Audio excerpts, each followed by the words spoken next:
écran, tout ça, tout ça. On va se faire des diapos. Nous sommes toujours à la saison 5. C'est merveilleux ça. Ok. Et on va commencer déjà à débattre. Alors, que je déplace cette petite cam. Voilà. Je parie que tu ne connais pas la définition de permanent. Qu'est-ce que vous direz? La raison n'est pas établie. Oui, la raison n'est pas établie. C'est exactement ça. Bravo. On voit que vous avez l'habitude. Il s'ensuit que tu connais la définition de permanent. J'accepte. Oui, bravo en cœur. Bravo, j'accepte. Donne.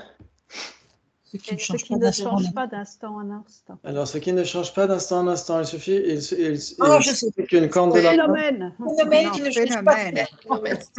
Ah, sinon, on aurait le droit de dire il s'ensuit qu'une corne de lapin est permanente. Elle existe. Un Ah. phénomène existe. Ok, il faut que ça existe, vous êtes d'accord? Oui. Ok, très bien. Donc, le sujet, base commune, notre phénomène est non instantané. Ouais, c'est la définition donnée par Yonzin Purbucho. Ouais. Il dit un che dans Kejima Maimpe Shitumba. Ouais, il dit c'est la définition. Il y a un truc qui. Ça va votre Wi-Fi à vous? J'ai l'impression que ça saute les images. C'est bizarre. Elles sautent les images chez moi, c'est bizarre. Ok, c'est pas grave, on va quand même se débrouiller. Très bien. Vous voyez l'image là? Vous voyez base commune, autre phénomène et non instantané? Non. Ah bon? Non, on voit pas le partage, non. Ah, ok. C'est tout simplement parce que j'ai oublié de le faire.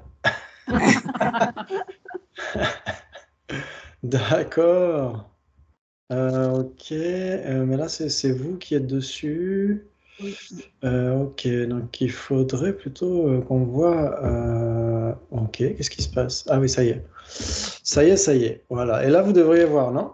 Oui, c'est bon. Oui. Ah, ok, d'accord. Donc c'est pour ça, en fait, vous ne voyez pas l'image. Base commune, notre phénomène est non instantané. Vous êtes d'accord? Ok.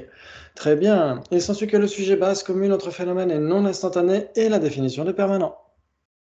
J'accepte. Ok, on est obligé d'accepter parce que c'est la définition qu'on vient de donner. Ok, très bien, j'accepte. Bravo. Il s'ensuit que le sujet définition de permanent est permanente. J'accepte. Ah, j'accepte. J'accepte. Oui. Parce que c'est une généralité de sens. Ah bon? Non. La définition de permanent. Pourquoi? Est-ce que c'est une généralité de sens? Oui. Ça veut dire que si on ne pense plus à définition de permanent, elle cesse d'exister. Non. Ah non, la définition de permanent, elle reste là même si on n'y pense pas. Donc c'est une généralité, mais c'est pas une généralité de sens, ouais. Non. Ouais, une généralité de sens, c'est un concept.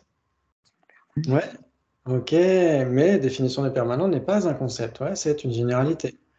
Ok, est-ce que tout le monde est d'accord pour dire que définition de permanent serait permanente? Qui aurait un doute? Ok. La définition de permanent. Ok. Oui, d'accord. Oui, c'est bon. Oui. Ouais, ça joue, définition de ça permanent. joue. Permanent, non? Ouais. Ok, très bien, j'accepte. En tout cas, le moine est d'accord avec vous.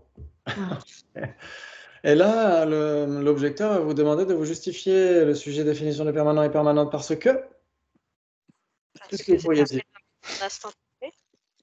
Parce que, c'est quoi? Parce que c'est un phénomène non instantané. Parce que c'est un phénomène non instantané, par exemple. Ouais, ce serait ce qu'on pourrait répondre. Est-ce qu'on aurait d'autres possibilités de réponse?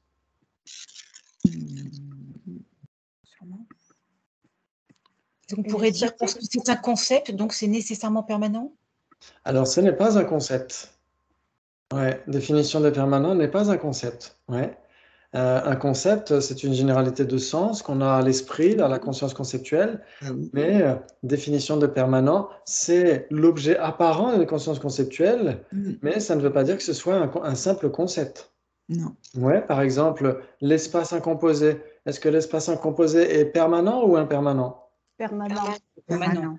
Il est permanent, donc à ce titre, il est bien l'objet apparent d'une conscience conceptuelle. Est-ce que ça veut dire que l'espace incomposé ne serait qu'un concept?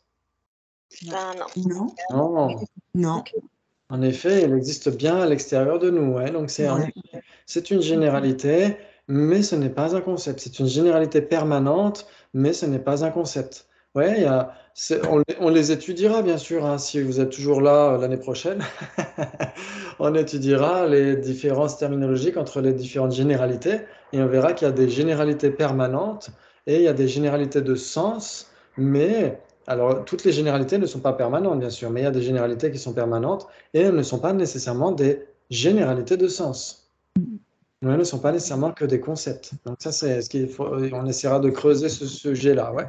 Ok, très bien. Par exemple, si on mettait, parce que le sujet définition est permanente, est-ce que ça irait? Ouais. Si on dit, vous vous souvenez du riz bio et pas bio?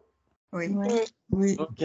C'est-à-dire que dès l'instant où il y a du riz pas bio, c'est lui qui gagne. S'il y a quelque chose de permanent, vous l'associez à des impermanents, c'est le permanent qui gagne. Si Oui. définition est permanente, définition de permanent est nécessairement permanente aussi, non? Oui, Oui. Ouais? Oui. logique. Voilà, bravo, bravo, bravo. Super. Et on pourrait dire aussi, comme a dit Gabi, d'une autre manière, mais c'est similaire, parce que le sujet définition est une base commune entre phénomènes et non instantanés. Ouais, parce que base commune entre phénomènes et non instantanés, c'est la définition de permanent. Donc on prouve permanent par sa définition. Ouais, ouais, ça joue pour tout le monde? Oui, bravo, super. On pourrait dire aussi, parce que le sujet définition est l'objet apparent d'une conscience conceptuelle. Ouais, ok. Donc ça, bien sûr que on le creuse surtout le vendredi matin quand on étudie ce que c'est qu'une conscience conceptuelle, une perception directe, etc. Mais en effet, ça vient de Acharya Dharmakirti. Ça veut dire qu'Acharya Dharmakirti, il a une forme de parcimonie ontologique. Pour lui, il n'y a que les impermanents qui sont des réalités pures et dures. Et donc, les phénomènes qui sont les objets apparents des consciences conceptuelles sont nécessairement des sous-existants, sont nécessairement des phénomènes permanents. Ouais, donc c'est un petit peu ce principe épistémologique d'Acharya Dharmakirti pour répondre un petit peu à la question de Jeannette la dernière fois. Ouais. Ok, très bien. Et donc c'est justement, tiens, justement, comme on en parle, c'est ce qu'il dit dans le Pramanavartika, dans le chapitre 3, la première strophe normalement. Il dit Shel Jani, Shel Semani, nu dans Minutir, puisqu'il y a deux types d'objets de compréhension. Il y a deux types de cognition valide. Et ce, parce que certains objets de compréhension sont capables d'opérer une fonction et donc sont impermanents, et les autres sont permanents, donc ils ne sont pas capables d'opérer une fonction. Et donc, puisque les phénomènes impermanents sont les objets apparents des perceptions directes, eh bien, il y a les cognitions valides directes. Et les phénomènes permanents sont les objets apparents des consciences conceptuelles, il y a les cognitions valides inférentielles, qui sont conceptuelles. Donc c'est un petit peu le principe de base de l'épistémologie bouddhiste. Ouais, ça veut dire qu'il y a une corrélation infaillible entre les impermanents, qui sont les objets apparents des perceptions directes, et les permanents, qui sont les objets apparents des consciences conceptuelles. Ouais, ça parle à tout le monde? Oui. Ok, donc c'est une redite un petit peu de ce qu'on avait dit la dernière fois. Bravo! Super. Oui, maintenant sur les Google Slides, on peut mettre des gifs, ça c'est super. Donc je vais en profiter forcément, hein, vous vous en doutez. Ok, donc là c'était juste un petit rappel par rapport au fait que dès l'instant où vous avez du riz pas bio, vous le mélangez au riz bio, et donc le riz bio n'est plus du riz bio, c'est du riz bio. Et donc si vous avez définition, pourquoi est-ce que définition est permanente d'ailleurs? Parce qu'il n'y a pas de définition. Parce que, Parce que définition, c'est pas ça. Il n'y a pas de définition pour définir. ah bon, définition n'a pas de définition. Ah si. Je sais pas. C'est un définiendum d'ailleurs, définition. Exactement, définition est un définiendum. Et donc si c'est un définiendum, ça a nécessairement une définition, non? Oui. Ok, donc ce ne serait pas une raison appropriée pour dire que définition est permanente. Ouais, pourquoi est-ce que définition est permanente? Parce que c'est l'objet apparent d'une conscience conceptuelle. Parce que c'est l'objet apparent d'une conscience conceptuelle, etc. En effet. Pourquoi? Parce qu'il y a des définitions impermanentes et il y a des définitions permanentes. Et donc ça veut dire que la généralité définition elle-même est permanente. Ouais, ouais, ça parle à tout le monde? Oui. Ok, cachez votre joie. Ok, très bien. Donc, on va essayer de creuser un petit peu tout ça. Ok, il s'ensuit que le sujet. Là, on va essayer de voir un petit peu le raisonnement. Il s'ensuit que le sujet tasse est permanente. Qu'est-ce que vous diriez? J'accepte ou pourquoi? On a raison.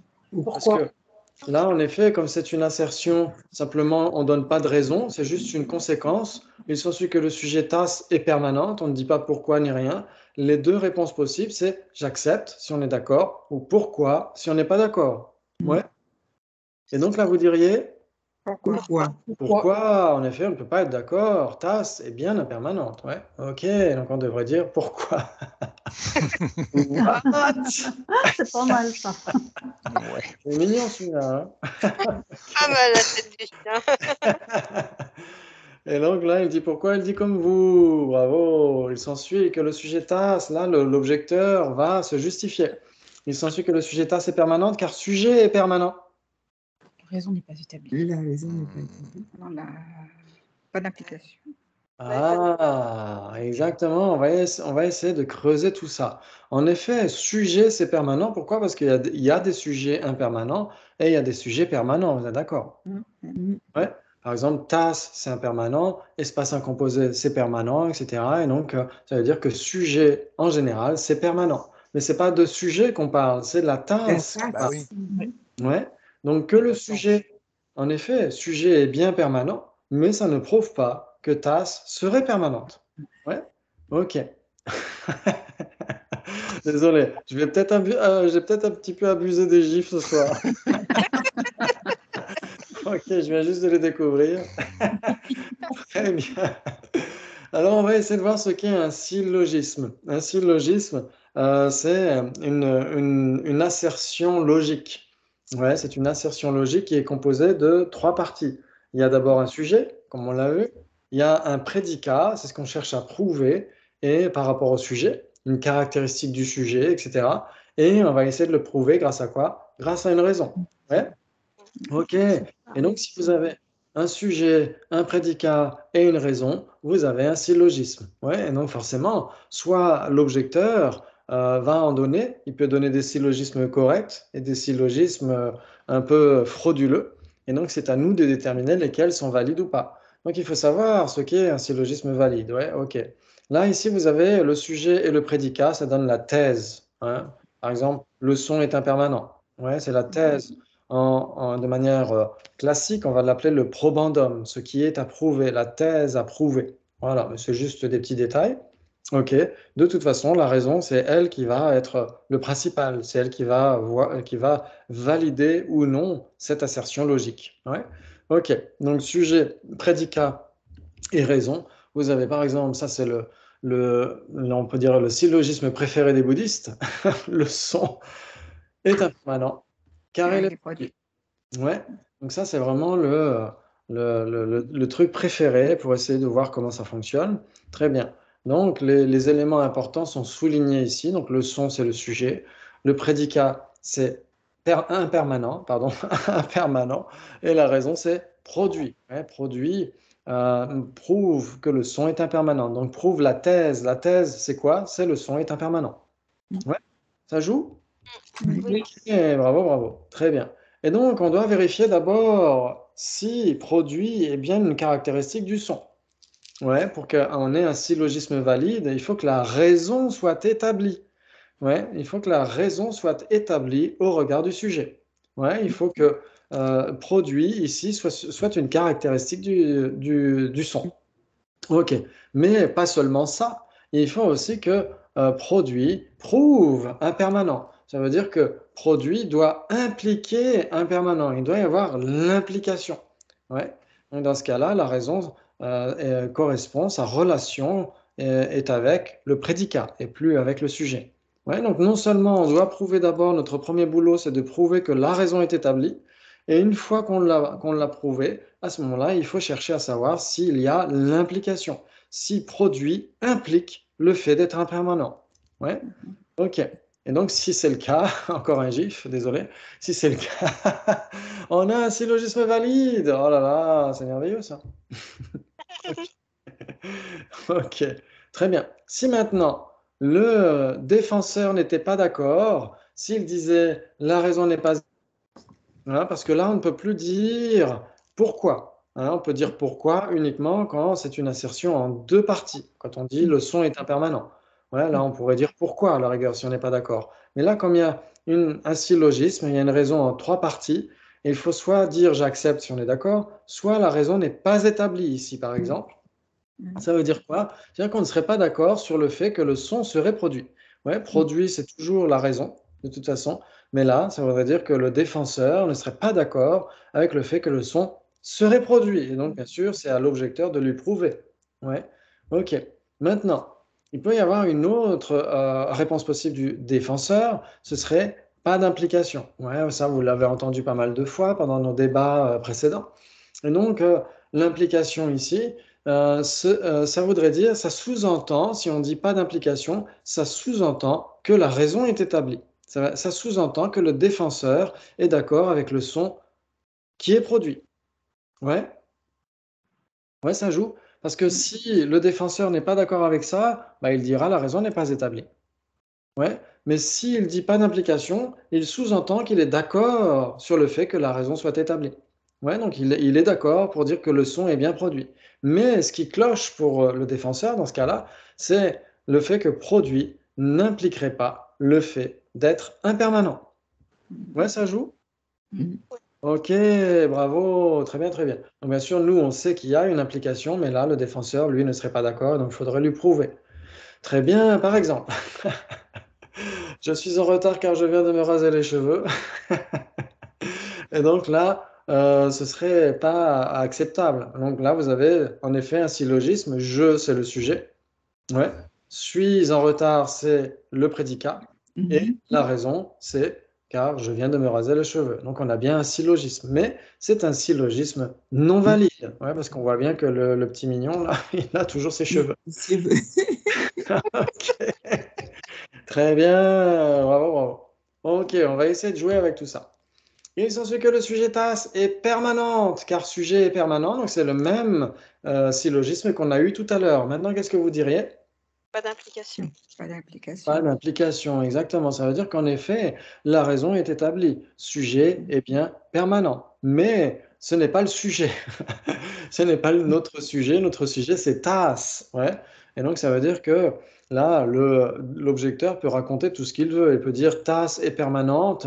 Même si j'ai oublié de quoi il s'agit, je me souviens qu'on en avait parlé l'autre jour, mais je ne sais plus qui l'avait dit et peut-être que c'est pas ça. Et donc là, notre boulot, ce serait de dire la raison n'est pas établie. Ouais. Là, la raison est établie parce que sujet est bien permanent, mais malgré tout, ça ne prouve rien. Ça ne prouve pas que tasse elle-même serait permanente. Ouais. Et donc, qu'est-ce qu'on doit dire? Là, l'implication n'est pas là. Pas d'implication. Ouais, ça joue? Oui. Bravo, magnifique. Il s'ensuit que le sujet tasse existe car elle est permanente. Qu'est-ce que vous diriez? Pourquoi? Alors, pourquoi? Normalement, c'est quand on a uniquement une assertion en 2 parties. Ça veut dire si, par exemple, l'objecteur disait il s'ensuit que le sujet tasse existe. Ouais. La raison n'est pas établie ici. Alors, est-ce que la raison n'est pas établie? Non, tasse n'est pas permanente. Parce que? Tasse n'est pas permanente, donc la Parce raison. que tasse n'est pas permanente, exactement. Donc, la raison n'est pas établie. Vous êtes d'accord? Oui. Ok, bravo, la raison n'est pas établie. C'est tout à fait ça. Ok, maintenant il s'ensuit que le sujet tasse existe car elle est impermanente.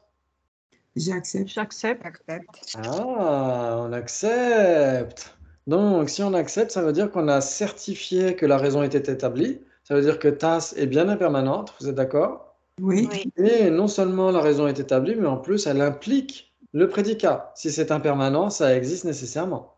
Oui. Oui. Ok, et donc en effet, on a bien un syllogisme valide. Bravo! Oh, oh, mais vous êtes trop fort. Vous êtes trop fort, j'accepte. Super. Oh là, ça va aller vite les diapos aujourd'hui. Ok, il s'ensuit que le sujet tasse est impermanente car elle existe. Pas d'implication. Pas d'implication. Ah, pas d'implication. Qui dirait que la raison n'est pas établie? Personne? Est impermanent. Je comprends pas pourquoi il n'y a pas d'implication. Oui. Alors, on va essayer de voir d'y aller pas à pas. Ça veut dire que Ouais. qui dirait j'accepte d'abord? J'accepte. Moi, Ah bon? j'accepte. Ok, donc ça veut dire que, ok, donc on va garder ça sous le coude. Maintenant, on va garder Cheying sous le coude. Maintenant, qui dirait la raison n'est pas établie? Est-ce que la raison est établie ou est-ce qu'elle n'est pas établie? Pour moi, elle est établie. Elle Ok. est établie, oui.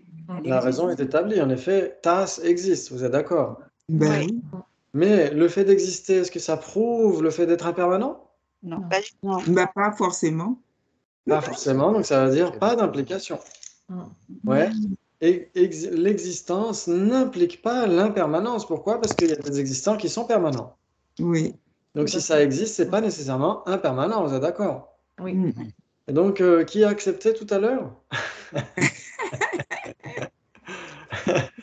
Et donc, en effet, on ne peut pas dire j'accepte, sinon on accepterait que le fait d'exister, on serait d'accord pour dire que la tasse existe, d'accord, mais en plus, on accepterait le fait que la raison prouve le prédicat, que le fait d'exister prouve l'impermanence.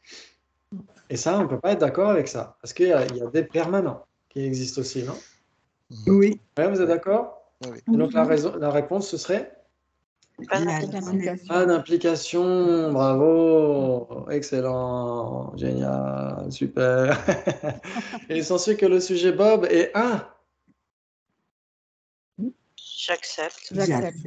Ouais. Eh, Oui. ok. Si on n'acceptait pas, ce serait quoi la réponse? Pourquoi? C'est pourquoi, exactement, oui, parce qu'il n'y a pas de raison qui est donnée, ouais. Ouais, ça parle à tout le monde? Oui. Ok. Sinon, n'hésitez surtout pas, hein, on a le temps, hein. J'ai pas trop de diapos. Donc, on a le temps de prendre notre temps, hein. Ok. Très bien. Donc, tout le monde dit j'accepte. Oui. Oui. Ok, vous Dans êtes ce sûr? cas-là, on part du principe que Bob existe. Oui, et on pourrait Oui, même bien dire, sûr. même, ça pourrait être même simplement même le prénom d'ailleurs. Voilà, ok. Ouais. Ça veut dire qu'on pourrait tout à fait parler de Bob en général. Bob, ça peut même être un Bob, tu sais, le chapeau Voilà, ok. pour- C'est ça. Moi, j'ai hésité sur la définition de Bob. Je sais que c'est un nom Il n'y aurait pas un D d'union, mais. majuscule. Oui, Ouais, exactement. ok. Oui, peut-être dans ce cas-là, il n'y aurait peut-être pas la majuscule, ouais. Mais Bob, ça pourrait être un prénom. Et ce prénom existe et il est un, vous êtes d'accord? Oui. Ouais, donc Oui. ça pourrait jouer quand même, de toute façon. Ok.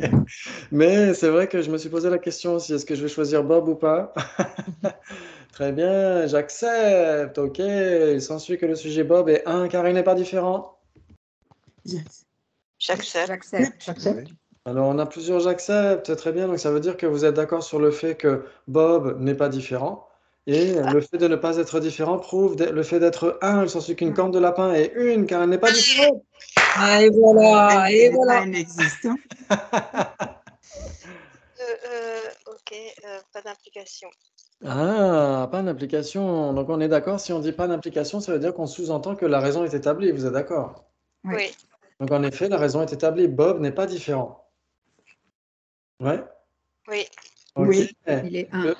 Mais le fait de ne pas être différent, est-ce que ça prouve le fait d'être un? Non, Ah peut-être oui. ça suffit pas. Non, par exemple, Corne de lapin. corne de lapin n'est pas différente. Et elle n'est pas une pour autant. Ouais. Donc donc la raison ici, ne pas être différent, n'implique pas le fait d'être un. Est-ce que tout le monde est J'accepte. d'accord? Ouais. Oui. J'accepte. J'entends des soupirs. Laissez-moi On s'est encore fait voir. avoir, quoi.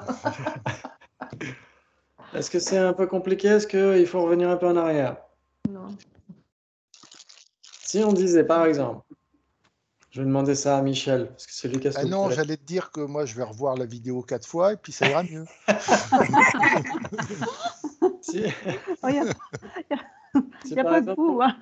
ouais, pour Michel, par exemple, si on disait le contraire, si on disait, il s'ensuit que le sujet Bob n'est pas différent car il est un. Qu'est-ce que tu en penserais? Le sujet Bob n'est pas différent car il est un. Est-ce que la raison est établie? Est-ce que Bob est un? Oui, Bob est un. Exactement. Et maintenant, une fois qu'on a prouvé ça, est-ce que le fait d'être un implique nécessairement le fait de ne pas être différent? Ben oui. Oui, exactement. Ben oui. Dans ce sens-là, ça jouerait. Dans ce sens-là, on devrait dire j'accepte. Mhm. Bravo, excellent. Ouais. Mais là, dans ce sens où c'est marqué maintenant, là, par contre, il y a quelque chose qui joue pas. Parce que ça va dans l'autre sens. Ouais. Dans l'autre sens, ça fonctionne plus. Dans le sens où on le mentionnait, Bob n'est pas différent car il est un, là oui, c'est un syllogisme valide. Mais si on dit Bob est un car il n'est pas différent, alors en effet, Bob n'est pas différent, mais le fait de ne pas être différent ne prouve pas le fait d'être un dans ce cas-là. Parce que là, c'est à la négative. Ouais, ça veut dire qu'une corne de lapin n'est pas différente. Est-ce qu'elle est une pour autant? Eh ben non. Ouais, Ouais. d'accord. Bravo. Alors, il faudrait le formuler comment pour que ça soit Pour que ce juste? soit juste, il faudrait dire, il s'ensuit que le sujet Bob n'est pas différent car il est un. Ouais, ou alors il faudrait dire Bob est Il est un un. car c'est un phénomène qui Voilà, n'est pas différent. c'est un phénomène pas différent, d'accord. Oui, bravo, exactement. Très bien. Donc là, en effet, on est obligé de dire pas d'application parce que la raison n'est pas appropriée. Maintenant, si on disait que le sujet Bob est un car il n'est pas un phénomène distinct, Cette fois-ci, on accepte. ah, cette fois-ci, on accepte. Donc ça veut dire qu'une corne de lapin est une car ce n'est pas un phénomène distinct. Ok. C'est pas un phénomène. Hein. Attends, redis, dis pas quoi? Oui, donc par exemple, si on disait, OK, il s'ensuit là, cette phrase ici, il s'ensuit que le sujet Bob est un, car il n'est pas un phénomène distinct. Si on acceptait, ça voudrait dire que le fait de ne pas être un phénomène distinct prouve le fait d'être un. C'est comme le fait de ne pas être différent. Toujours repasser 10 fois le syllogisme dans sa tête avant de répondre. Ouais. Je Ouais, je on comprends, dit- je comprends pas pourquoi tu as Oui. contre-argumenté en parlant d'une corne de lapin. Parce que si on acceptait ici le syllogisme, si on dit OK, Bob n'est pas un phénomène distinct, on est d'accord, ce n'est pas un phénomène distinct. Oui. Et donc ça prouverait qu'il est un. Il s'ensuit qu'une corne de lapin est une, car ce n'est pas un phénomène distinct. Donc, c'est-à-dire Ah qu'il aurait oui, pu mettre Bob est un phénomène 1, car il n'est pas un phénomène distinct. En fait, il faudrait le formuler comme ça. Bob est un, car il est un phénomène qui n'est pas distinct. Car il est un phénomène qui n'est pas Un distinct. phénomène. Alors là, moi, je suis perdue. C'est quoi la différence? Ouais. Si ce n'est pas un phénomène distinct, ça peut être un inexistant. Oui. Ça veut Alors dire que si c'est un phénomène qui n'est pas distinct, ça ne peut pas être un inexistant. Oui, exactement. Ça veut dire que ici, ce qui va après la négation, qu'est-ce qui est nié dans la raison, c'est l'ensemble. Ça veut dire phénomène distinct. Oui. Et c'est comme juste avant. Juste avant, on réfutait différent. On disait parce qu'il n'est pas différent. Et là, c'est semblable, sauf que on réfute, au lieu de réfuter différent, on réfute la définition de différent. Donc ça revient au même, en fait, d'une certaine manière. Ouais, ça veut dire que là, la négation, elle exclut phénomène distinct. Et donc, quand on exclut les phénomènes distincts, on peut aussi bien avoir les uns que les cornes de lapin. Les phénomènes qui sont un, et aussi on peut avoir les cornes de lapin. Les cornes de lapin ne sont pas des phénomènes distincts, parce que ne sont pas des phénomènes. Non? Oui, Ah, et c'est pour ça que tu dis qu'il vaudrait mieux dire car il est un phénomène non distinct. Exactement. On garde le phénomène pour vraiment ne pas avoir l'objecteur qui parle de corne de lapin. Exactement. Ça veut dire qu'il faut. D'accord, ok. Ah, bah oui, on Oh là là. l'a dit Ouais. la dernière Moi, je n'ai- fois. Mais c'est bien, ça c'est extrêmement précieux, ces raisonnements-là, très très précieux. Parce qu'en effet, il ne faut pas exclure dans la négation phénomène, sinon, eh ben, du coup, on inclut les non-existants. Ouais. Ouais, donc il faut à tout prix garder phénomène pour avoir un syllogisme valide. Oui. Il s'ensuit que le sujet Bob est un, car c'est un phénomène qui n'est pas distinct. Ok, tout va bien, parce que phénomène non distinct, c'est la définition de un. Oui. Ah, bravo, bravo, bravo. Alors ça, c'est magnifique. Waouh. Alors là, je suis extrêmement fier de vous. Bravo, bravo. Question annexe. À quel âge il commence à avoir ces exercices de À 8 ans. tête, À 8 ans. À 8 ans, Michel. Oui, à peu près ces âges-là. Enfin, ça dépend parce que ça dépend. Ça peut être, on peut avoir 40 ans, par exemple. Si on est un jeune moine de 40 ans qui va dans les monastères en Inde et qui commence la dialectique et qui commence à apprendre le tibétain, il va aller avec les petits bouts de chou de 8 ans. Mais ceux qui parlent déjà tibétain, qui sont déjà des moines tibétains, etc., eux, oui, c'est entre 6 et 8 ans qu'ils apprennent ça, des choses comme ça, ouais. Ouais. Mais c'est juste une gymnastique qui vient avec l'habitude. Oui, tout à fait. Ouais. Et donc ça, c'est très important. Ça veut dire que si on écarte d'un revers de main, non seulement distinct, mais aussi phénomène, bah forcément, on inclut les non-existants. Ouais. Par contre, si on garde phénomène, on exclut les non-existants. Mm. Ouais, vous êtes d'accord? Oui. Waouh, magnifique, en effet. Et donc ici, c'est un petit peu le même raisonnement qu'on pourrait faire comme on a fait avec Michel tout à l'heure. Il faudrait le formuler dans l'autre sens à ce moment-là, sinon. Il s'ensuit que le sujet Bob n'est pas un phénomène distinct, car il est un. Oui. Ouais, dans ce cas-là, ça jouerait. Ouais. Ou alors, comme on a dit juste à l'instant, garder phénomène, ne pas l'exclure dans la négation. Il s'ensuit que le sujet Bob est un, car c'est un phénomène qui n'est pas distinct. Et dans ce cas-là, ça joue aussi. C'est un existant, et donc on exclut les non-existants, qui n'est pas distinct, on exclut la différence. Et donc on a nécessairement l'unité ou la singularité. Ouais, ça joue? Ok. Oui, oui. Ok, très bien. Très bien, très bien. De toute façon, on va rejouer sur ces négations, hein, parce qu'elles sont si importantes. Donc, en effet, pas d'implication ici. Il s'ensuit que le sujet personne est permanente. Oh! Non, Ah non. pas Euh, d'implication. Pourquoi? moi, Pourquoi? j'accepte. Ah! Donc, il s'ensuit que le sujet personne est permanent. Permanent. Pourquoi? Non, On a des Pourquoi? pourquoi et on a des j'accepte. Ok. Alors, si on acceptait, ça veut dire que quand le Bouddha a parlé de l'anatman, quand il a dit que la personne était dénuée d'existence permanente, unitaire et autonome, il a fait une petite boulette. Non, on parle du sujet personne. Oui. Oui, mais c'est la personne. La personne en général, oui, en effet, c'est un Oui. phénomène produit, non? Oui, Oui. Oui. Ouais, d'accord, c'est impermanent. Ouais. Donc on ne peut pas dire j'accepte, on est obligé Et de le, dire. ouais, c'est là que je comprends pas, moi. C'est parce que pour Ouais. moi, on parle du sujet, là. Oui. Personne. La généralité. Ouais, la Le généralité Ouais. personne. seul point, personne. Et puis quand il y a personne, c'est permanent. Alors en effet, quand il n'y a personne, c'est permanent. Michel, Personne. Michel, ce qui te perd, c'est qu'il y a marqué sujet. C'est ça? Oui, je reste accroché à. Comme tout à l'heure, on parlait le premier débat. Oui. Alors, désolé, j'ai oublié, j'ai une mémoire de poisson rouge, mais.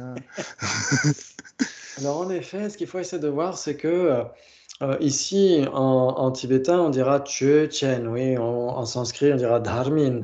Donc on parle d'un sujet en particulier, c'est pour le circonscrire. C'est pour ça qu'il y a un tiret semi-long, un demi-tiret, ou je ne sais plus comment on l'appelle, qui est une incise, je crois que c'est comme ça qu'on l'appelle, un tiret d'incise, pour bien montrer qu'on parle que de la personne elle-même, ouais.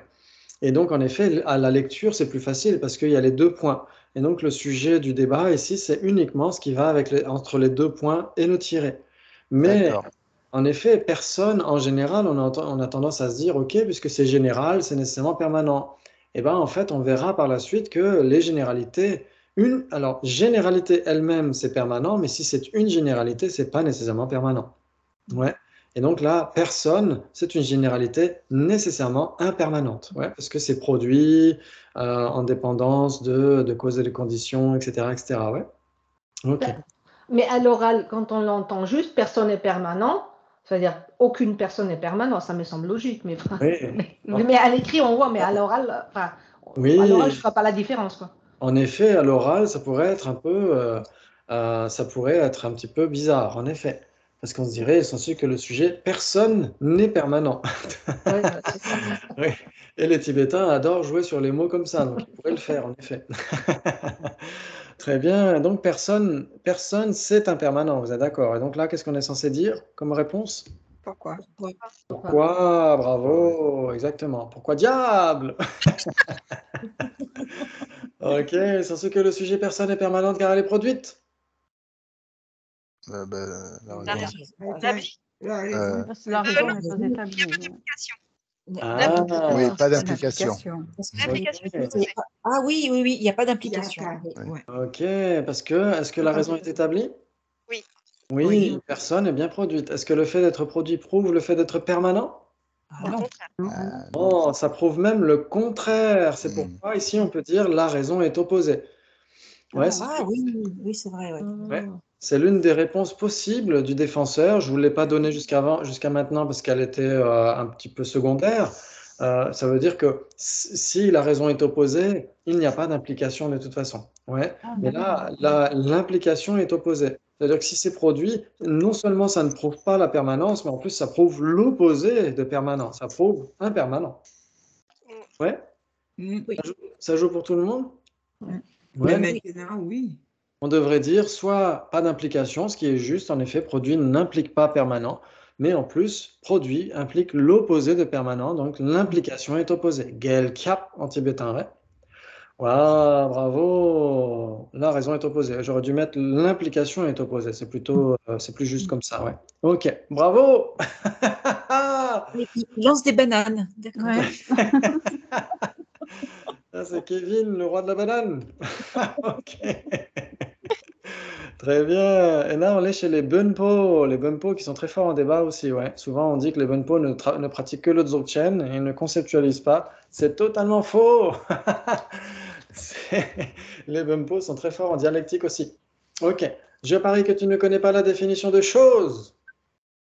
La raison n'est pas Raison établie. n'est pas La établie. raison n'est La pas raison établie. n'est pas établie. Bravo. Tout à fait. Il s'ensuit que tu connais la définition de chose. J'accepte. Accepte. J'accepte, bravo. Grave. Ok. Donne. C'est un phénomène capable d'opérer. Observé par une cognition valide? Ah, c'est C'est un intéressant. phénomène. Donc ça voudrait dire que l'espace incomposé est une chose, parce qu'il est observé par une cognition valide. Bon, alors c'est C'est un impermanent observé par une cognition valide. Ok. C'est ce qui est capable d'opérer une fonction. d'opérer. Oui, ça pourrait jouer aussi, ça pourrait jouer. Ok. Mais en effet, la définition communément reconnue, en Ah tout oui, capable d'opérer une fonction. Capable d'opérer une cas, fonction. d'opérer une fonction. Très Ah oui, bien. ce que j'ai donné, c'est la définition plutôt d'existant alors. Oui, observer par une cognition valide, c'est la définition Ouais, d'existence. d'accord. Ok. Et impermanent observé par une cognition valide, bah, c'est une définition dans tes propres dictionnaires. Très bien, mais qui pourrait correspondre aussi, en effet, à chose. Pourquoi pas, hein, parce qu'en effet, chose est bien un impermanent qui est observé par une cognition valide. Ok. Donc là, c'est la définition, c'est capable d'opérer une fonction. Ouais. Ok. Très bien. Il s'ensuit que le sujet capable d'opérer une fonction est la définition de chose. J'accepte. J'accepte. Oui, vous êtes sûr? Oui. Ok. Oui, oui. Bien, parce que c'est bien celle qu'on vient de donner. Ok, j'accepte, bravo. Il s'ensuit que tu connais le définiendum de capable d'opérer une fonction. Chose. Chose. Bravo, en effet, c'est tout à fait ça. J'accepte, donne, chose. Chose est bien le définiendum de capable d'opérer une fonction. C'est magnifique ça. Il s'ensuit que le sujet chose est le définiendum de capable d'opérer une fonction. J'accepte. J'accepte. Oui, donc ça, vous voyez ici, le déroulement va assez lentement. Ça veut dire que les débattants, surtout à leur âge, là, ils ont une petite trentaine. Eux, ça va beaucoup plus vite. Ça va beaucoup plus vite. Eux, ils vont pas nécessairement répéter à chaque fois, mais parfois ils le font pour être sûr d'avoir bien entendu la réponse du défenseur et pour bien la reformuler. OK. Et donc, on accepte puisque c'est bien la définition qu'on vient de donner et le définiendum. Il s'ensuit que le sujet, les deux, chose et capable d'opérer une fonction, sont équivalents. J'accepte. J'accepte, oui, j'accepte. Ah, on a beaucoup de j'accepte. Capable d'opérer. Qui dirait pourquoi? Oui. Personne ne dit pourquoi. J'essaie de réfléchir. Est-ce qu'il y a quelque chose qui serait capable d'opérer une fonction qui ne serait pas une chose? Non. Non, parce En que c'est sa effet. définition. Et est-ce qu'il pourrait y avoir une chose qui ne serait pas capable d'opérer une fonction? C'est là où ça blesse, mais normalement, non. Normalement, non. Selon la Oui, définition. c'est la définition. Oui, normalement. Opérer une fonction et la définition du sujet, ils sont nécessairement équivalents puisqu'une définition et son définiendum sont nécessairement équivalents. Ah, donc ils sont équivalents. Ok, donc on est censé dire j'accepte. J'accepte. D'accord. Bravo. Le sujet, les deux choses et capable d'opérer une fonction sont équivalents parce que. Parce qu'ils sont... Ah oui, Oui. parce qu'il y a les 8 portes de l'application. Ah oui, Ils ça, sont, c'est bien. ils sont différents et ont les 8 portes de l'implication. Oui, exactement. Ils sont différents et ont les 8 portes de l'implication. Parce que si on dit juste ils ont les 8 portes de l'implication, Ouais, on c'est pourrait possible. dire que corne de lapin et corne de lapin Oui, voilà. sont en effet. Quoique, là, il y aurait peut-être pas les 8 portes de l'implication, mais on pourrait dire tasse. Tasse est équivalente parce qu'il y a les 8 portes de l'implication entre tasse et tasse. Mais tasse n'est pas différente de tasse. Ouais. Ok, donc en effet, bravo Jordan, ils sont différents et ont les 8 portes de l'implication. Bravo, ça c'est la définition de Équivalent. Équivalent. équivalent. Bravo. Et il s'ensuit que s'ils sont différents et ont les 8 portes de l'implication, ils sont nécessairement indéfinis un homme et sa définition. Pourquoi? Pourquoi? Pourquoi? Ah, on a 2 pourquoi, 3 pourquoi. Qui dit j'accepte? S'ils sont différents et ont les 8 portes de l'implication, ce sont nécessairement indéfinis dans sa définition. Qui dirait j'accepte? Non, non. Bah, pourquoi, ouais. non, alors, s'ils ont les 8 portes de Qu'est-ce que ça vient l'implication, faire c'est là? qu'ils sont équivalents. Voilà, exactement. Ça ne veut pas dire que ce soit une définition. Ah, Hmm. mais ça ne veut pas dire, ok. Ça. Ça Moi, je je sais pas, je n'avais pas vu de... Mon Et idole. Et donc, puisque le défenseur a dit pourquoi, sauf que c'était Kermit qui l'a dit à sa place, il s'ensuit que s'ils sont différents et ont le 8 portes de l'implication, ils ne sont pas nécessairement un définiendum et sa définition. Et j'accepte. là, vous êtes obligé de J'accepte. dire j'accepte, ouais, Oui. parce que si vous refusiez l'assertion opposée, vous êtes obligé d'accepter celle-ci, non? Oui. Bravo, j'accepte, bravo, vous suivez parfaitement, c'est magnifique. Il s'ensuit que tu connais la différence entre définiendum et définition. J'accepte. J'accepte. Et alors, qu'est-ce que ce serait la différence entre définiendum et définition? Qu'est-ce qu'on doit chercher d'abord? Les bases communes. Bases communes. Est-ce qu'il y a des bases communes entre définiendum et définition? Qui Non. pourrait nous donner ce que ça pourrait être, par exemple? Il n'y en a pas. Il n'y en a pas. Pour Gabi, Christine, il n'y en a pas. Michel est en train de chercher. Non, Ceux c'est qui sont en train de trouver. Non, il n'y en a pas. Il n'y en a pas non plus pour Jordan. Ah, il n'y en a pas en cherchant bien. En cherchant bien. Hein. Non, la base commune entre un définiendum Attends, et... attends, il faut laisser chercher les gens. D'accord. C'est très précieux ces moments où les petites cellules grises fonctionnent. Faudrait que j'ai un petit audio de musique d'ascenseur d'ailleurs. Est-ce qu'on pourrait dire que oui, il y a une base commune, c'est mot. Mot peut être un définiendum et peut être une définition. Ah, c'est intéressant ça. Est-ce que mot est une définition? Non. Non, c'est indéfiniendum. Définiendum, d'accord. C'est indéfiniendum. Ah, Non, il n'y a pas de base commune. Enfin, non, il n'y en a pas. ah, il n'y en a pas. Il y en a pas, vous êtes sûr? Vous avez bien cherché? Non, j'ai pas bien cherché. Mais est-ce que, je peux dire une grosse bêtise, mais définiendum et définition, ce sont des bases établies? Alors, ce sont des bases établies, oui, ce sont des existants, exactement. Oui, tout à fait. Ouais. Mais ça peut pas être ça, la base commune, le fait qu'ils sont tous les deux des bases établies? Ah, donc ça veut dire que base établie serait ce qui est à la fois définiendum et définition. Ah oui, d'accord. J'ai rien dit, j'ai rien dit. Ok, si par exemple je vous disais définition, est-ce que définition est un définiendum? Non. Ah, ce n'est pas un définiendum. Si, Oui, pardon, définition si, est un pardon, définiendum. définition est un La définiendum. définition. Ok. Et donc, cette définition ne serait pas là où il y aurait le point d'interrogation? Ben non. Bah, il serait C'est la là. question que je me suis Non, posée. c'est pas une définition. Ah, pour Vali, ça pourrait être le cas, peut-être. Bah, je sais pas, j'ai réfléchi à ça, c'est ça qui m'a un peu limité, du coup j'étais perdue. C'est vous pas laisse le même chercher mot. un petit peu. On va vous laisser chercher un petit peu. Est-ce que définition ne pourrait pas aller là où il y a le point d'interrogation? Ne pourrait pas être à la fois définiendum et définition? Bah non.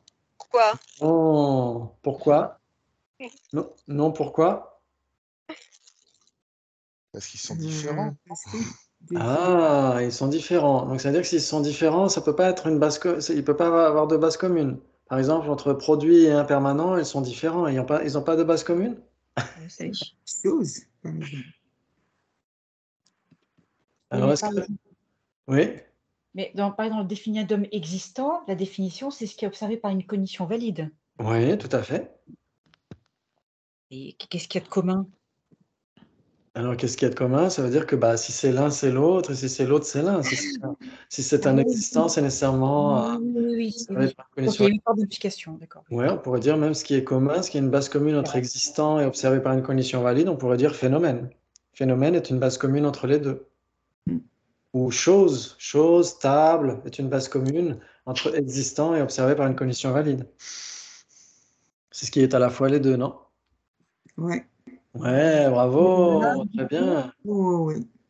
Alors, est-ce que définition irait à la place du point d'interrogation? Est-ce que définition est un définiendum? Oui. Est-ce que définition est une définition? Non. Du tout.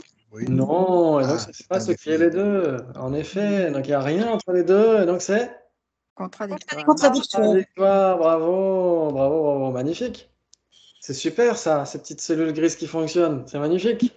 Il s'ensuit que tu connais la différence entre un définiendum et sa définition? J'accepte. Oui, et donc c'est quoi la différence entre un définiendum et sa définition? Ce serait un petit peu comme dire, il s'ensuit que tu connais la différence entre chose et capable d'opérer une fonction. C'est équivalent. C'est équivalent. Ah, dans ce cas-là, ce serait équivalent entre un définiendum et sa définition. Oui. Ok, quelque chose peut être à la fois un définiendum et sa définition. Oui, Quelque chose peut être en même temps. un définiendum.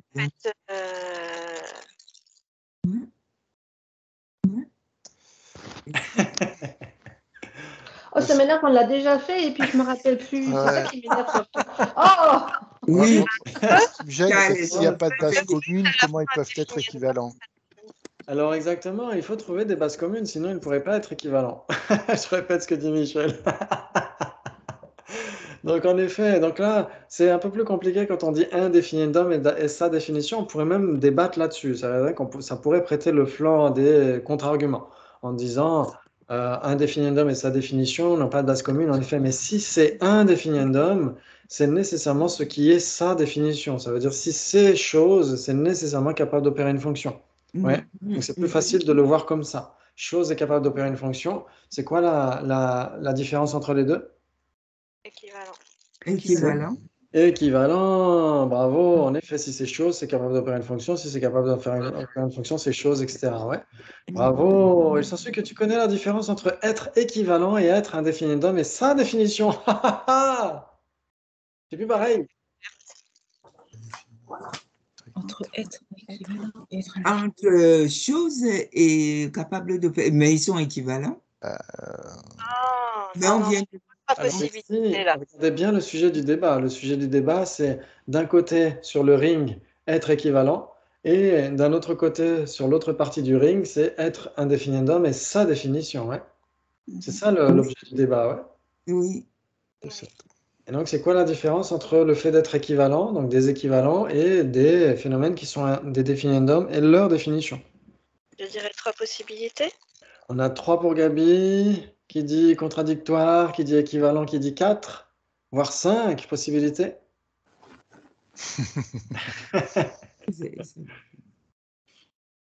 Alors oui, j'irai à 3 aussi. Ah, on aurait 3 aussi. Ouh là là, un club de 3. On a une présidente et un trésorier dans le club Mais de 3. Donc, on va essayer de chercher ce qui pourrait être à la fois les deux. Vous êtes d'accord? C'est notre boulot à chaque fois. Hein. On va essayer de chercher des bases communes. Qu'est-ce qui serait des bases communes entre des équivalents et un définiendum et sa définition? Un définiendum, définiendum et sa c'est définition. capable d'opérer une fonction. Voilà, chose est capable d'opérer une fonction, par exemple, ou alors un permanent et instantané. Vous êtes d'accord? Un permanent, c'est le définiendum et sa définition, c'est instantané. Ouais? Vous êtes d'accord? Il s'ensuit que un permanent et instantané, le sujet, les deux, un permanent et instantané, sont équivalents. J'accepte. Ils sont équivalents Parce qu'ils sont différents et ont les 8 portes de l'implication. Et s'ils sont différents et ont les 8 portes de l'application, ils sont nécessairement équivalents. J'accepte. Ok, le sujet, les deux, un permanent et instantané, sont un définiendum et sa définition. J'accepte. J'accepte. Ok, bravo. Et donc, ils sont en effet à la fois équivalents et indéfinendum et sa définition. Maintenant, qu'est-ce qui serait équivalent mais pas indéfinendum et sa définition? O et H2O. O et H2O. Qui O. d'autre? Qu'est-ce qui serait équivalent mais pas indéfinendum et sa définition?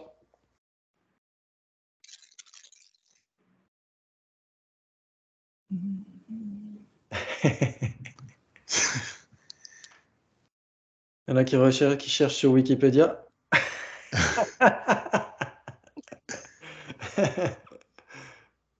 Le Ça Yeti. Le O et H2O, c'est très bien. Hein. Oui, O et H2O, ça a l'air très bien.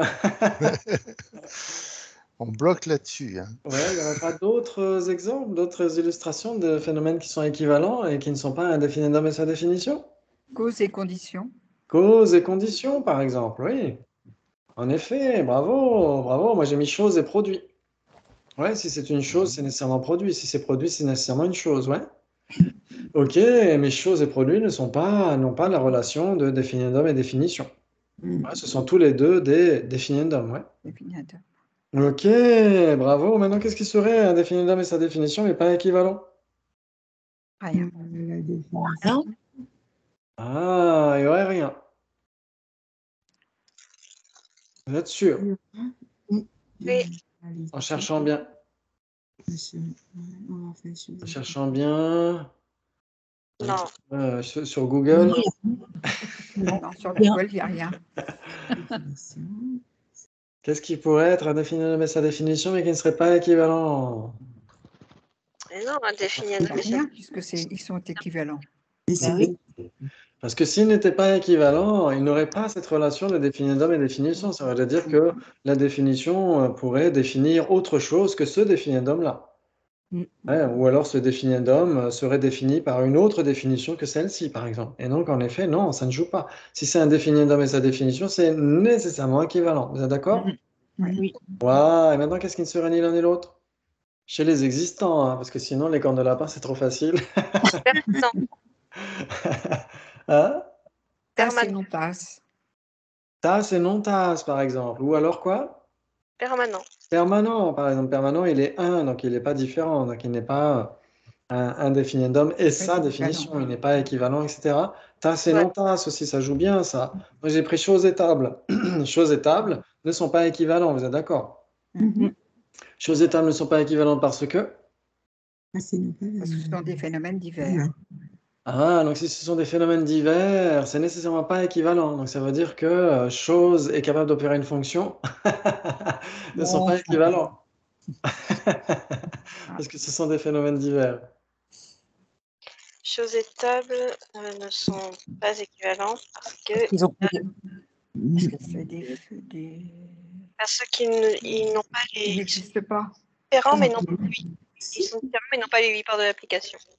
Ils sont différents, mais n'ont pas les 8 ports de l'application. Ça veut dire que c'est une chose, c'est pas nécessairement une table. Oui, c'est ça. Ouais, ça joue?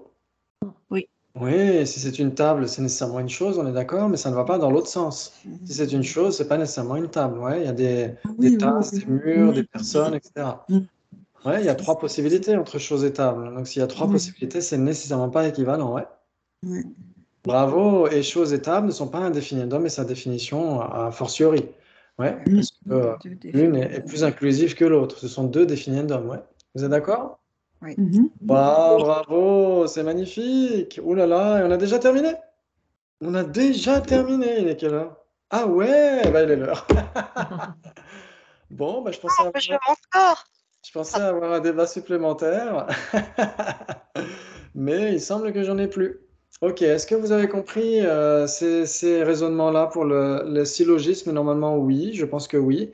Après, c'est juste quand il y a des négations, c'est là où c'est plus complexe. Donc, c'est tout à fait normal si vous, comment dire, vous vous faites un petit peu dérouter par ces négations, parce que en général, elles sont déroutantes. Ouais, donc, si on dit, il s'ensuit que table n'est pas différente car elle n'est pas un phénomène distinct, est-ce que ça joue ou pas? Non. Ah bon? N'est pas distinct. Il s'ensuit que le sujet table n'est pas différent parce que ce n'est pas un phénomène distinct. Table est différente parce que c'est un phénomène qui n'est pas distinct. Il s'ensuit que le sujet table n'est pas différente car ce n'est pas un phénomène distinct. J'accepte. Alors, on a j'accepte. Non. Non, pas d'implication. Ouais, souvenez-vous, c'était dans le quiz de la semaine dernière. Si on Distinct de quoi, ouais. Ouais. On avait vu si on réfute le définiendum et qu'on réfute sa définition, ça joue. Il s'ensuit que le sujet table n'est pas différente parce que ce n'est pas un phénomène distinct. Donc on réfute la différence en réfutant la définition de la différence, non? Ça joue. Cachez votre joie. Ok. Donc, si on nie le définiendum, on peut nier la définition. Et si on nie la définition, on peut nier le définiendum. Tout va bien, non? Oui. Ouais, si on dit le sujet table n'est pas un phénomène distinct parce que ce n'est pas différent, ça joue aussi. Ouais, ça veut dire qu'on réfute la définition et donc on réfute aussi le définiendum. Tout va bien, les deux sont réfutés. Ouais. Mais si y en a un qui est réfuté et l'autre qui est affirmé, là, ça pose la question. Ouais. Et si les deux sont réfutés, tout va bien. Ouais, si on dit le sujet table et chaise ne sont pas une, car ce n'est pas un phénomène non distinct. Oula! Attends, tu peux répéter, s'il te plaît? Oui. Pas une, parce que ce n'est pas un phénomène non distinct. Elle n'est pas une parce que ce n'est pas un phénomène non distinct. Elle n'est pas une car elle n'est pas un phénomène non distinct. Les deux tables et chaises. Ouais, le sujet les deux tables et chaises ne sont pas une car ce n'est pas un phénomène non distinct. Ok, d'accord. Non, ça marche pas. Qui c'est qui disait que le bouddhisme c'était une tradition positive?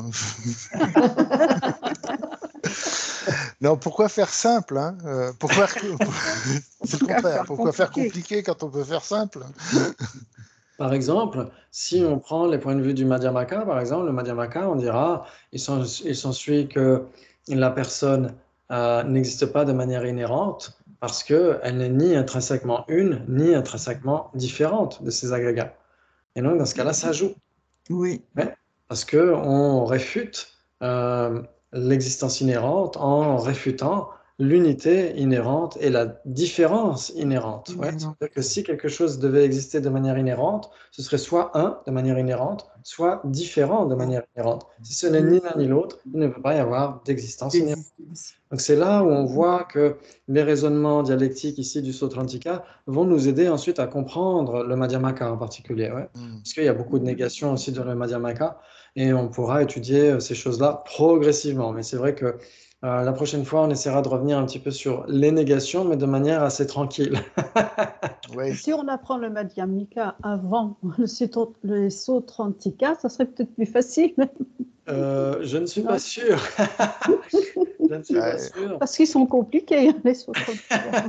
Parce que l'intérêt du Sautrantika, c'est ça qui est aussi utile à savoir, c'est que grâce au Sautrantika, on peut apprendre en effet que les deux vérités peuvent coexister, ne vont pas se contrecarrer l'une l'autre. Ça veut dire que vous avez une vérité ultime et une vérité conventionnelle, ou un phénomène impermanent et un phénomène permanent, ça peut tout à fait coexister dans une pièce. Ouais.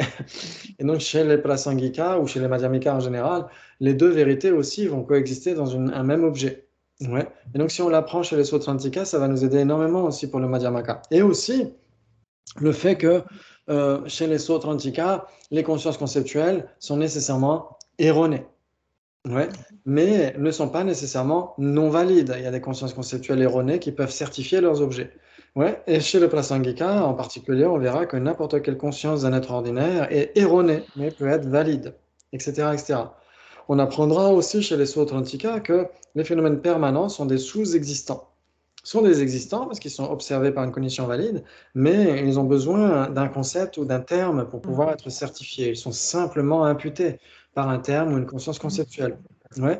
Et chez les Prasangika, on apprendra que n'importe quel phénomène, qu'il soit permanent ou impermanent, est simplement imputé par une conscience conceptuelle. Donc l'apprentissage de Sautrantika est très très utile comme vraiment pour asseoir notre compréhension de la philosophie bouddhiste et ensuite bien sûr de l'appliquer à des choses plus croustillantes. Je sais pas. Est-ce qu'on peut dire que c'est parce que l'objectif, c'est d'aller vers le non-soi, donc une négation, et que c'est pour ça qu'on incite à comprendre l'analyse avec des phénomènes négatifs. Oui, exactement. Enfin, avec des négations. Oui, c'est tout à fait ça. D'accord. Alors que les prasangika, comme ils sont plus inclusifs, en fait, ils n'ont pas besoin de faire ces oppositions. C'est ça? C'est un peu ça? Si, ils en ont besoin, oui. Ils ont besoin quand même, oui, parce qu'on parle aussi de la vacuité, du non-soi des phénomènes. Et donc, ce sont des négations, exactement. Ouais. Oui, bravo, génial. Mais tu disais aussi que le Dalai Lama, il enseignait d'abord selon la méthode des prasangika, parce que c'était plus... Oui, mais lui, c'est vraiment, il est vraiment unique en son genre. Il a la capacité de faire comprendre des choses qui sont assez difficiles. Et même quand il parle, quand il enseigne dans les TCV, par exemple, dans les villages de réfugiés tibétains, il parle à des butchus qui ont 8, 10 ans, etc. Mais il sait que c'est juste pour planter des graines. Il sait qu'ils ne vont pas nécessairement comprendre tout ce qu'il est en train de dire, mais c'est pour planter des graines. Et il insiste beaucoup là-dessus, sur le fait de comprendre la vacuité, parce que la vacuité et la bodhicitta sont vraiment les deux ailes de l'oiseau pour aller sur l'autre rive, vers la cessation de la souffrance, pour nous et pour le bien de tous les êtres. Donc c'est pourquoi on a besoin de l'aspect méthode, bien sûr, ici au cours de nos débats, de nos discussions, de nos cours ensemble. L'aspect méthode, elle vous appartient, c'est à vous d'apporter votre motivation avec vous. Moi, c'est pas à moi de vous enseigner comment développer la bodhicitta, etc. Ça, c'est quelque chose qui se fait dans d'autres classes. Là, pour les débats, on insiste surtout sur l'aspect dialectique, mais il n'empêche que vous avez l'aspect méthode aussi. Quand vous venez vous connecter, c'est pour une motivation altruiste de toute façon. Et puis après, l'aspect dialectique, c'est vraiment pour concentrer pour la sagesse, pour développer la sagesse, mais pas uniquement la sagesse du non-soi. Comme on a vu ce matin, ça peut être appliqué aussi à tous les points du lamrim. Ouais. Et donc, ça veut dire à 99,9% des points du lamrim sont des objets de méditation analytique.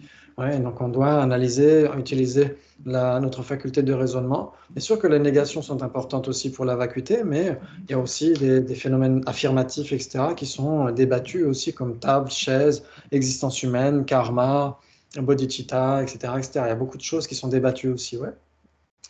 Bravo, bravo, bravo. C'était encore un immense plaisir de vous retrouver. Donc, on se retrouve vendredi prochain. J'espère avoir suffisamment de 4G. Je serai à Blois.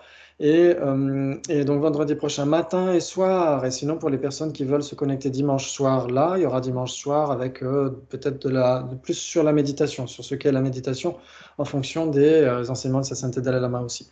Merci à tous. C'était encore un plaisir. Merci. Bonne soirée. Ciao, merci. Tu peux nous envoyer les